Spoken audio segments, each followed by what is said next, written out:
People, good morning. My name is Philip Dow, and in this lecture, I'm going to be teaching you IPSAS from 23 to IPSAS 32. Uh, First and foremost, I would like to let me tell you.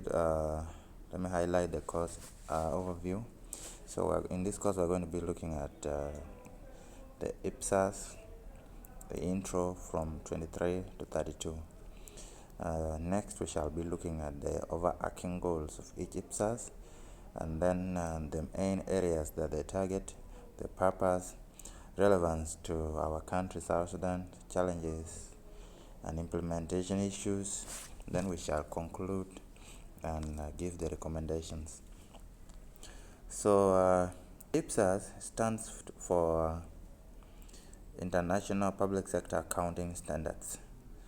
So, these are standards developed to improve transparency, accountability, and comparability in public sector financial reporting. So, the IPSAS, which were allocated to us, mainly focus on revenue recognition, budget reporting, asset management, agriculture, intangible assets, and service concession arrangements in the public sector. So since we are done with the intro, now we know what IPSAS means. It is the International Public Sector Accounting Standards. So as we go throughout the course, expect more explanations about what these standards are. There are many, but we are going to be looking at standards 23 to 32. So if you are not familiar with these standards, please just Google, type IPSAS standards, and Google will show everything. So IPSAS 23 here talks about revenue from non-exchange transactions, which are mainly taxes and transfers. So they are non-exchange transactions.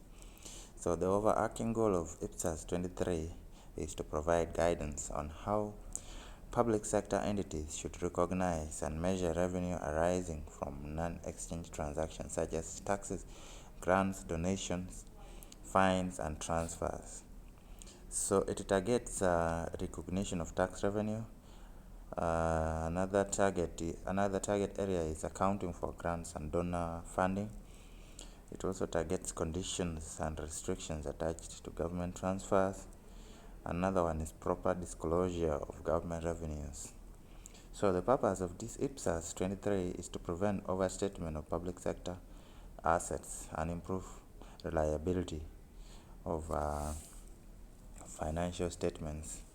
This reliability is consistency.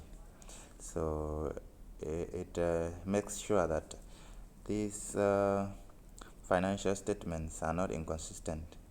So they match every time, and this in turn leads to accuracy. So the relevance to South Sudan of IPSAS 23, that talks about revenue from non-exchange transactions, or the relevance to South Sudan or other developing countries is that South Sudan or most third world countries rely on taxes, oil revenues, donor grants, and international aid. So this makes IPSAS 23 highly relevant because it guides proper recognition and reporting of these revenues. So since donor funding forms a large part of public financing, proper accounting for grants and transfers is necessary to improve transparency and donor confidence. The next IPSAS we're going to be looking at is IPSAS 24, which talks about presentation of budget information in financial statements. So its goal here is to ensure public entities present comparisons between approved budgets and actual financial performance in financial statements. So it seeks to improve accountability and transparency by requiring entities to compare approved budgets with actual financial performance. So this goal is actually very important because if you are familiar with budgets are usually uh, divided into types. One type is incremental, another one is zero based, another one is called performance based budget. So in a performance based budget, a budget is designed with focus on sectors that are highly converting, that perform very well. So in performance based budgeting, the real focus is on the best performing sectors. So this is what this IPSAS 24 also tries to talk about. So it seeks to improve accountability and transparency by requiring entities to compare approved budgets with actual financial performance. So in case a budget is approved, a comparison is done, and it turns out that the performance is very poor, it will prompt those responsible to rethink, either to redesign their policies or to focus on different other areas. So this is the goal of IPSAS 24. So the main target areas are budget versus actual expenditure comparisons. So under this, we have budget reporting, transparency in budget implementation, accountability in public financial management. So the purpose, as we talked about before in the goal, purpose is usually related to the goal, is that it promotes accountability by enabling citizens, parliament, and donors to assess whether public resources were used according to improved budgets. So after a comparison is done, it will detect, it is used to detect leakages, if there is any manipulation of public funds involved, and whether all the funds were allocated to for a specific goal have been used for that, and or whether they've been diverted for personal benefit. So the relevance of this IPSAS to South Sudan and other countries that are third world, underdeveloped, is that budget credibility remains a challenge, and this is due to budget overruns, weak expenditure controls whereby expenditure is not tracked, there is no proper accountability, there are no strong monitoring mechanisms. So, and there are also differences between approved budgets and actual spending. IPSAS 24 is important because it promotes comparison of budgeted and actual outcomes. The next we are looking at is IPSAS 26. This IPSAS talks about impairment of cash generating assets. So the goal is, it aims to ensure that cash generating assets are not carried at amounts higher than their recoverable value. So the main target areas are identification of impaired assets, recoverable amount calculations, recognition of impairment losses. So the purpose is to prevent overstatement of government assets and improve reliability of financial statements. So this is actually very true. I remember when I was in Uganda, one of my teachers narrated a story of the discovery of gold in northern Uganda, northeastern Uganda, which is the Karamoja region. So gold was discovered, and it was overstated, and then I think they went on to try to raise funds in order to set up mining facilities and processing also. But when experts went on ground to go and assess, to go and estimate, they found that the gold was not that much, and that the the funds required to install mining facilities are more expensive than the gold that's actually going to be minted. And for that reason, it was deemed unprofitable, and up to now that area has not been utilized, and it is only that type of asset can only be minted on a subsistence scale by the locals, but a large industrial setup cannot work there. So the relevance of IPSAS 26 to South Sudan is that many public enterprises and government institutions own assets such as buildings, equipment, commercial enterprises. So it helps to ensure that these assets are not overstated. This is right because overstatement is something which is very common in South Sudan. You find that someone trying to sell a plot of land overstates it. For example, here in Juba, a plot of land can cost up to 500,000 US dollars, which is not possible in any part of the continent.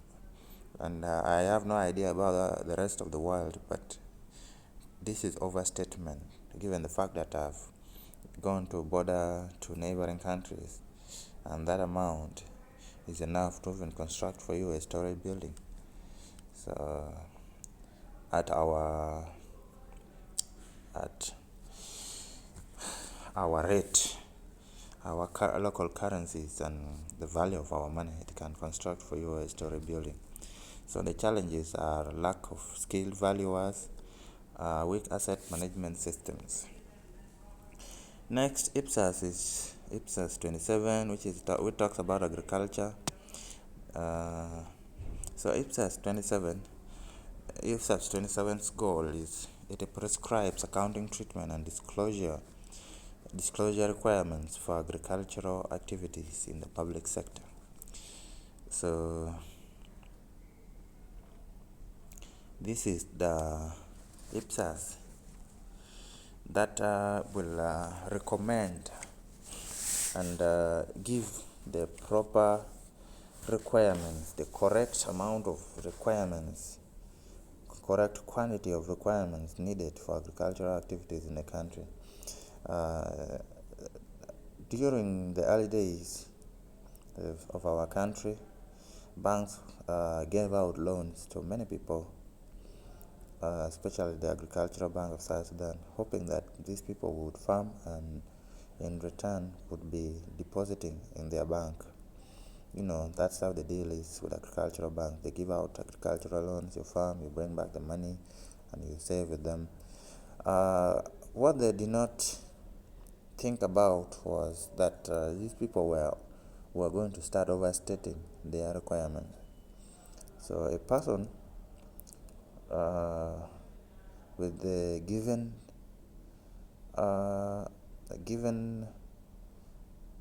land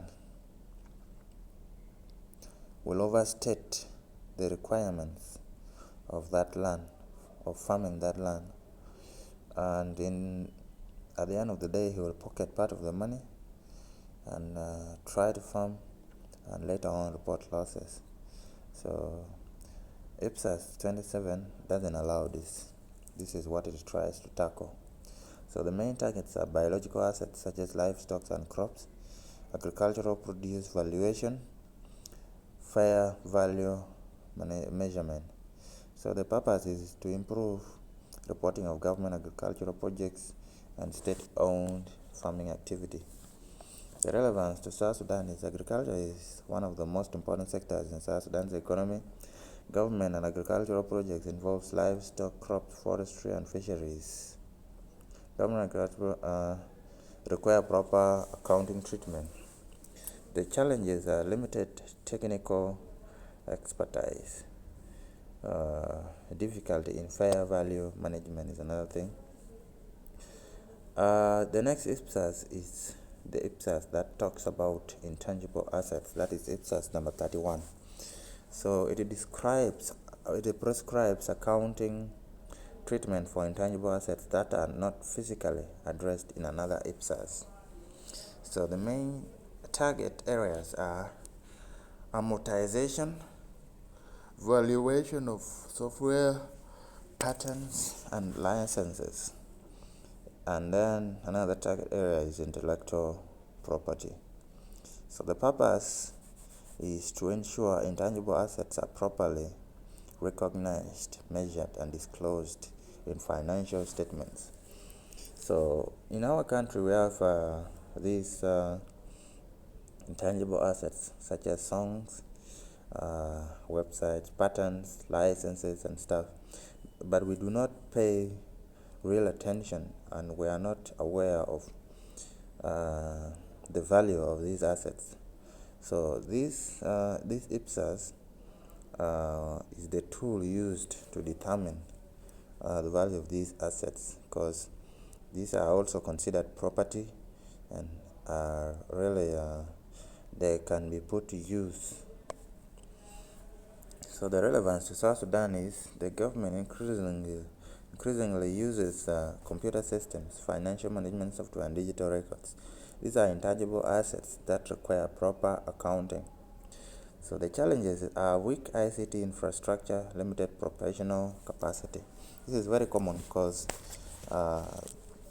most times we discuss how we have weak ICT infrastructure. The main example I can give is recently the Minister of Information and Technology tried applying for monetization of social media in our country, but it was rejected by Meta due to lack of power plants and other equipment, data centers needed. These are the main ICT infrastructure. So we lack all these, and this one is a very big problem that needs to be addressed. The next IPSAS is IPSAS 32, which is the service concession arrangements. So the goal of this IPSAS is to provide guidance for accounting by public sector entities involved in PPP arrangements, that is public-private partnerships.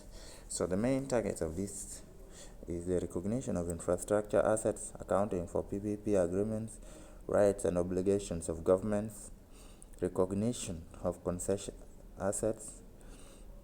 The purpose is to improve accountability and transparency in reporting service concession arrangements undertaken by governments. So the relevance of IPSAS 32 to South Sudan is gradually developing infrastructure through partnerships with private companies. So examples include roads, airports, electricity projects, telecommunications, and for roads recently, not recently, but some few years ago, we saw how ARC, which is a private company, partnered with the government, and they constructed a bore road. Another one is the electricity, which is being provided by Ezra, which is a private and Ethiopian company partnering with the government of South Sudan. So these are the areas that are monitored by this IPSAS. So therefore, IPSAS 32 provides guidance for proper accounting of such partnerships. So the challenges are limited PPP regulatory framework, whereby in our country, not a lot of so a lot of there is no attention given to these agreements, and even if the regulatory framework may be there in paper, no legal attention is given to it. People use verbal and force and a lot of ignorance when it comes to agreements. So an example is the recent years ago, the government fell into a dispute with Zain, not Zain actually, FIVACEL, which was operating in the country, that had an agreement, a PPP, with the then SPLM, that was a rebel in the country.